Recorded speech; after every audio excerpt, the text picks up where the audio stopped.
are rolling. Yeah. It's probably the worst outfit to choose, but here we are. So it's a ReLovEd original, so it's okay. So we are interviewing today Rickylee, which is co-founder of What's Worth Wearing. Hi. And founder and designer of ReLovEd by Rickylee, which she's wearing one of her iconic pieces, one of my favorite ones. Basically, she customs vintage pieces. The paint on them, and yeah, you can see here like her brand as well. Used to be a trench coat, now it's a two-piece. Because me and Ahmed have got it going on, our tailor. But yeah. So we're going to be chatting with her today, and we hope you enjoy this interview. Yay. So first question, what was the inspiration to begin your designing journey? So I always had this thought when I was younger that I want to design fashion, and then you have the fear, you know, like I don't really know how to sew, and then you're a little bit too afraid to go learn. And then I was like, oh, there's so many fashion designers and there's so much happening already. And then the more I got to understand about like the whole vintage thing, and I love like Coco Chanel without like politics and horrific behavior. Love it. Iconic, beautiful. And it's also trying to respect the art away from the artist, which I think is kind of important sometimes. But then realizing like when I looked more into vintage, how much of it there is. And I think if we already have a surplus of stuff going on, that's already quite beautifully tailored, that's lasted this long already, that's sort of built in a time where shit was built to last. And then I can just add an element with someone, or, you know, like I'll do showcases to show people what I can do. But like that was the passion. That's where it started for me, is like finding out how much we've wasted and also saved, but done nothing with, you know what I mean? So that's where it began, is trying to think of how I could do the child dream, but in a realistic way that mattered to who I was as an adult. So for me, it's a way of adding, like, giving life, more life, ReLoving pieces something that are amazing, and then also like adding personality, right? Because depending on who is ordering your services, for them to do is like they have, you can add personality based on whatever they like, you know, or something, and it's so amazing. Your brand is considered sustainable. Is that important to you? It really is, because obviously, like I talked about, finding out how much waste is around, I find that there's often always a sustainable option that doesn't kill things or end up in landfills or hurt the economy in some kind of way. And I think the more that you do stick to like the ethos of your brand and what you believe in, the better it is, and the more authentic I'm going to be. So I do try my best to source things that aren't going to cause any damage, collaborate with people. Like there's a collaboration coming up, and that's biodegradable as well. Do you know what I mean? So it's very important for me because of how much damage we've already done, and it being the reason behind why I wanted to do it in the first place. So to me, it's very important to remain sustainable. It's just, and it is possible. Sometimes it's a little bit longer and more uncomfortable for people, but like there's no reason to keep buying. All you have to do is learn how to restyle what you have in your wardrobe. Exactly. And have imagination, right, like that, and do it your own way. Absolutely. And then we're doing a good words of a for true the planet stylist as well. Exactly. Just doing what we can. Do you know what I mean? We can't do it all, but we can do what we can. I mean, yeah, of course. Painting directly onto clothing is a bold decision. What does a brush allow you to express that fabric alone can't? Well, for me, sometimes I can look at a piece and it's so intimidating. For like 8 weeks, I don't know what, I mean, I kidnapped Carla Tosta. I am so sorry. I love you so much. Thank you for still loving. I stole her stuff. Her coat. Honestly, I held it hostage for months. And now that I've handed it back, I know exactly what's going on. But we move. But Carla, bless you. Thank you. I appreciate that. I mean, that's the brain of an artist, but right? I couldn't bear, because it's her one coat. Do you know what I mean? And it's the same for vintage. It's that one piece I find And what I put on that piece is, it defines the rest of that product's life. Yeah. Sorry, that piece of clothing's life. It's so commercialism of me, but I wanted to extend it. I want to re-love the piece. That's why my name is like, so it's adding a bit of that extra stuff. And I think with fabric, there is no end to what we can do now. Like, there's so many incredible different things that people are doing and working with. But paint for me was so connected to my art journey, and like such a, like, sort of, I don't want to, it's a basic art thing, painting, drawing, you know what I mean? Like latex work or doing other things is more advanced, but it also, you can add little details that you love, that person loves. So, you know, like the lips. So basically, by the way, we you're haven't in our explained the chaos, context yes, of the vision here with the visuals, but all these trench coats that we see here are part of your main collection for your brand. So there you can see like lips on that trench coat. We have another one here, amazing, and you can see like the ReLove. Well, it says love, love, love. So these are pieces I've created in my showcases. Some of them will be making another trip around depending on the venue and the type of showcase, because... Can we show that of one, course, please? It's a firm favorite of many. C'est la vie, mon ami. Mon amour, sorry. But yeah, and it's things like adding something to this with a little bit of paint and like in a rushed moment is something it's easy also for a lot of people to do. It's not like I'm sitting here with some elite talent or some amazing technique.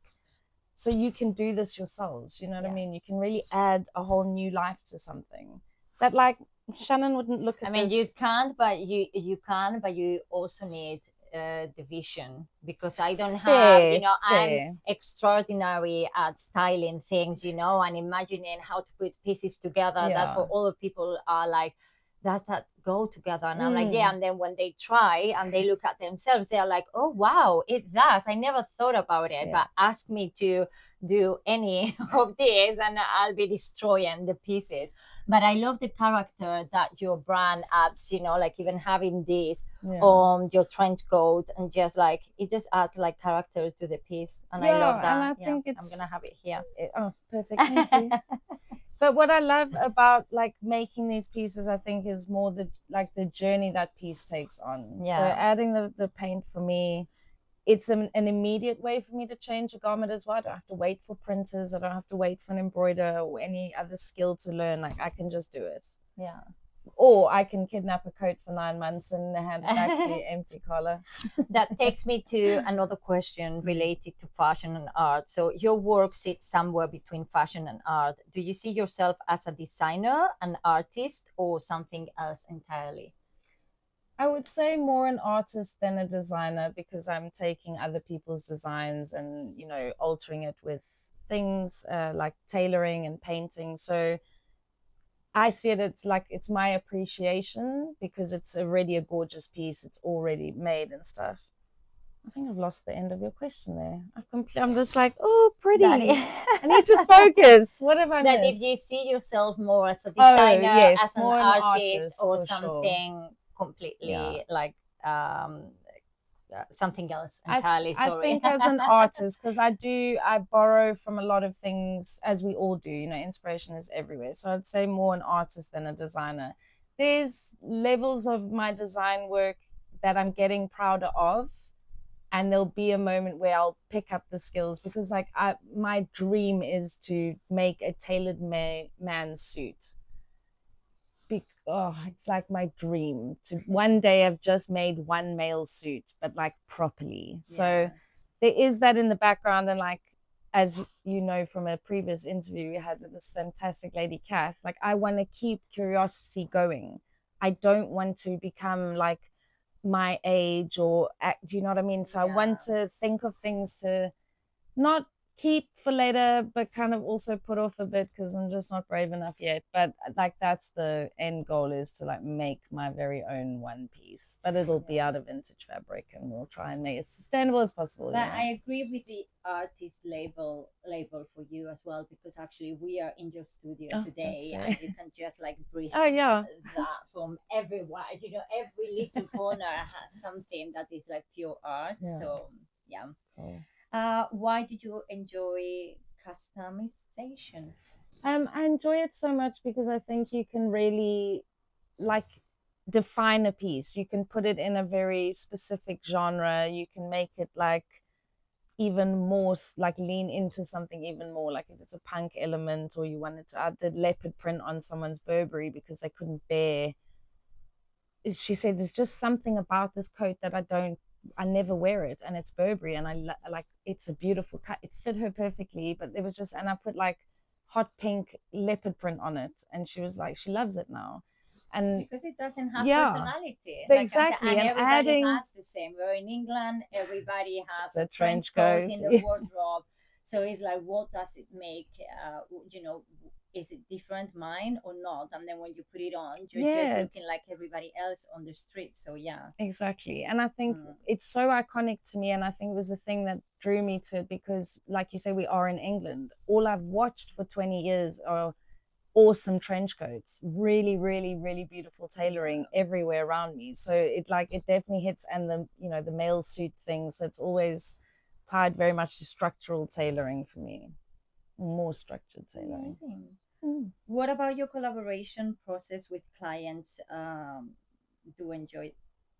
What about your collaboration process with clients you enjoy the most? It's the going through their wardrobe, because like if we struggled, so a friend of mine commissioned a coat for me, and we struggled as to what color. And as an artist, I know green and orange, I'm so confident in that color match, but it's a very striking color match to just show someone. And her level of trust, Michelle, shout out to you, babe. Your level of trust was amazing. She just left me with it, because when I went through her wardrobe with her, we realized how much orange she has, because she has this beautiful dark complexion, and I think oranges and yellows just work fab.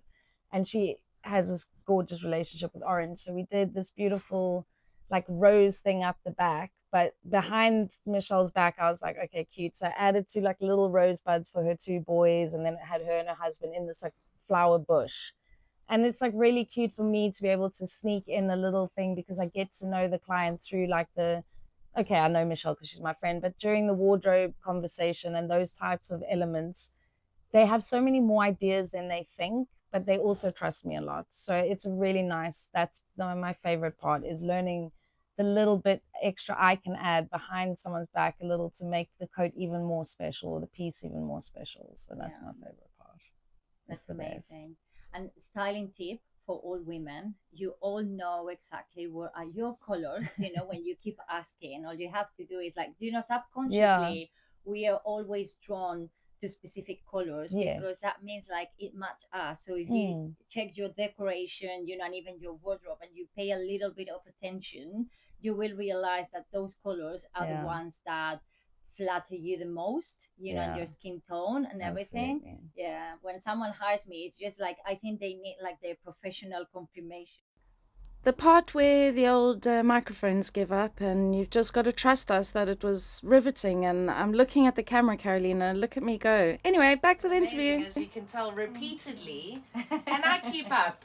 You know what I mean? Don't want to see me around my house, but I can keep up with these people. But it is, for me, I'm more activity based. So depending on what I'm going to do for the day, and like the activities that will be around will dictate more. I'm more about being kind of comfortable. But when I need to look elite and we're going out and I'm with you three individuals, I can't. I'm like, right, we've got to bring our A game. Let's revisit the question again. See. Pay attention, please. What do you think we are losing when we stop repairing, reworking, or reimagining what we already own? I think you start to lose, like, I think that clothes build and are so important and part of so many memories and things like that. And you start to just have this throwaway culture with everything. You lose like a moment of sentimentality, I think, a little bit. I'm not saying story. Yeah, it's not to kill it all, but make sure that when you pass it on, like gift it to a friend or someone that would really be like, wow, this is cool. Because if you've bought everything, like a friend of mine used to say, if you buy it hardcore, it just is hardcore. You don't have to worry about it after. And that's how I feel like you, Karina, and Gianluca shop. You just shop amazing, and then anything you pull out is awesome. So I'm trying to learn that, and through keeping certain pieces or reworking them with paint and figuring out different tailoring, I've built epic memories. So I think you lose, and when you can let them go, I think you should, but be purposeful with where those great items they're have going gone. as well. Yeah, because sometimes you build gift a new. it. I have this thing, like, I keep I don't like to use the word TikTok, editing my wardrobe every now and then, Yes, you know, and edit, then I just first I ask my sister, you know, we have very different styles, but it's, do you want anything from here? Check. The one that ends wearing all my clothing, accessories, even if they're big, she finds a way. It's incredible. My niece, and she's only 8 years old, and it gives me so much joy, and you know, it's so loving to see her wearing something that was mine, you know, before. And she's so happy as well, you know, whenever she's gonna see me and is wearing the thing, is like, look, I love you. Yeah, I love it. We'll do the same with Shan. When she edits her wardrobe, we'll do, like, because we're terrible at sharing wardrobes between us, it's the weirdest thing, but when we're trying to get rid of stuff, and I'll be like, and then I'll see Shannon put it on, and I'm like, it looks so much better on her. But now I'm like, I want it back. But it doesn't look like that on me. I know. So I'm like, go be free, young thing. And I'll see her walk around the house. I'm like, you look real cute in that stuff. Also, it's amazing to, you know, whenever I do that, if I know it doesn't fit my sister, not in size, even in style, you know, that is like so not her thing. I love to give it like to, you know, like charity, or some, I do the volunteering with SmartWorks, you know, and all these women. And I love, as I'm packing the bags, just imagining like the smile of those women, you know, finding those pieces and say like, how amazing or how cool. It makes me like, it's so like joy for me, joy for them, you know, and and a lot of story behind it. Because like, they take on that whole new life again. Like you say, when they smile at you, when you know you've given them, because you often talk about your experience and how you give them that little bit of extra confidence when they go to job interviews and things, and you, like, it sounds silly, but clothing is so powerful. It's how you greet the world, and it can be so many different things for so many people. And how many things we have in our wardrobes, you know, like I see with all my clients, they want to go straight to personal shopping and buying more, which are having no clarity at all what works for them or anything like that. And then every time I'm like, trust me, let me go into your wardrobe and do like an edition and show you how to style things. And many times they're like, oh no, you know, I have pieces that are like 15 years old and I don't use them anymore. And then when I show them how to restyle them, they're just like, this is amazing. So it feels like, imagine the dopamine hit, you know, of, I don't know, 40 plus new outfits out of the clothing that you already have in the wardrobe. And then it's like, no more spending. Exactly. Well done, me. Cling. If someone wanted to build a wardrobe with more character, what should they start? I think if you're trying to be a bit, like, if you're not brave at all, accessories are a great place to start, because they're little, you can add more, you can add less. There's also so much, like, joy accessorizing can bring, because you can have a completely black outfit and all color accessories, and it changes the whole thing. So I think for me, because I know how much bravery it takes to go outside looking the way you really want to look, I think accessories is a good place to start. And then it makes you, because an accessory looks cute, but you need that type of top, you might be braver in actually getting different things or figuring out more of your personal style. So for me, that would be a way to start adding character. That's amazing answer. What thank you. I'm so excited, I don't even know. Stylist approved. Oh my god, I'm learning. I think shoes as well. You know, shoes is a great way, because you can, especially if you're not very colorful, you know, you can start with shoes and bags, scarves, things like that, where you start adding color, you know, like gradually and experimenting with it, and then you gain confidence, and then you go all the way in. Da, da, da, da. No half-assed. Okay, what's worth wearing that costs nothing? Now, I've contemplated this, because obviously it's one of it our is star a questions. staple. It's a staple to our little brand we're doing over here. For me, I think it's bravery. Yeah, I think you. I think you just need to slap on some bravery, because going outside the way that you want to look is brave. It's like artists, when we put stuff on paper and it's open to interpretation. But I think you need an element of bravery, because you need to commit to what you've put on. You need to have the confidence and all, you know what I mean? But be brave have to enough. let yourself be seen, like fully seen in that way, because like For clothing me, is a way of speaking as well, right? And saying who you are, actually. So for me, it actually helped because through meeting you, irritating, you're very feminine in the way that you are. And I've had an incredibly toxic relationship with feminine energy and women for a very long time. So now that I want to be more feminine in how I dress, I appreciate women like you, that I can be in combat boots one day and big tracksuit pants and who cares, whatever, and the next day in a cute little dress and set of pearls. You know what I mean? It's really helped me be braver in actually just wearing more feminine things, because I had such an aversion to it before, because I was like, oh, I was hurt and I was upset. But now I'm like, well, I like feminine things. I enjoy wearing them. A lot of them are very comfortable because they're designed for my body. So it's been, my bravery has led me to be more feminine. And you're feminine as well. I am. We're just working in your way of expressing yourself, which is perfect. Carolina fucking loves it, guys. I just want to let you know. I have a lot of fun. I don't want her to change that. You know, I no, love but I think you're right in like the being comfortable in being quite feminine has been the thing that I've been trying to work on for long. So for me, it costs nothing. And sometimes you can, like Riri said, fake it till you're there. Don't let them see you sweat, man. Just be brave. Do it. Do you have, last question, do you have any designer or brand that you think it's worth wearing in 2026? I think a brand worth wearing in 2026. Apart from ReLovEd. Obviously, hello. Thanks. I think a brand worth wearing in 2026 is a brand that you have gone and found on your own, that you've purposefully like said to yourself, I enjoy this type of stuff, and you've gone and you've found this brand and it does something, it speaks to you in some way.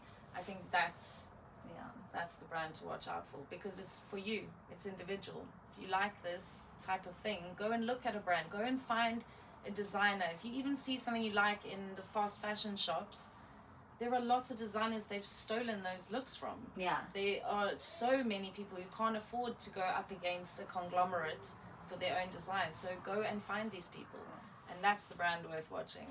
That's an amazing answer. Thanks. And another thing, you know, that I think it's important here for every women and men to understand is like every brand and designer, they design the pieces based on a specific body type. So if you don't understand yours, that can happen, that you go, you know, shopping and then you feel extremely frustrated because you think like, why are they not making clothing for my type of body, you know? Yes. We're so critical,